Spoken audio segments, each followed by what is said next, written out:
Karanjia blocker केरेकरा और चित्रपोषी पंचायत ठारे राज्य सरकार द्वारा अनुष्ठित होउथिबा पंचायत स्तरीय सचेतनता शिविर अनुष्ठित हो जाइछि।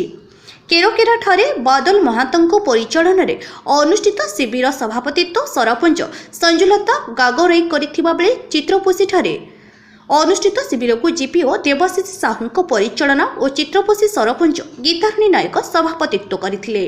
उभय कार्यक्रम में मुख्य अतिथि रूपे करंजिया ब्लॉक उपाध्यक्ष छत्तीश चंद्र महांत, केरेकेरा समिति सभ्य जुआल मुंडा, बोला सरपंच स्मिता नायक, कुड़ीपोषी सरपंच सुकुमती सरदार, सौदामिनी नायक, गुरुचंद्र नायक, वीरेन्द्र नायक सहित ब्लॉक समस्त सरपंच उपस्थित थिले। सर्वप्रथमे अतिथि द्वारा जगन्नाथ फोटोचित्र में माल्यार्पण और प्रदीप प्रज्वलन पर सभाकार्य आरंभ होइथिला।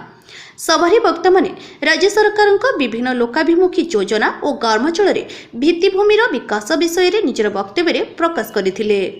कार्यक्रम में विभिन्न विभाग अधिकारी माने उपस्थित होई लोकों राज्य सरकार द्वारा विभिन्न विभाग माध्यम हेउथिबा उन्नयन कार्य और योजना विषय बुझाइथिले। उभय पंचायत स्तरीय सचेतनता मंच रे आदिवासी नृत्य और चांगु नृत्य सहित सांस्कृतिक कार्यक्रम परिवेषण होइथिला। बाल माध्यम रे सरकार ममता योजना ठारू नै हरिश्चंद्र योजना विषय लोकों को सचेतन करा जाइथिला।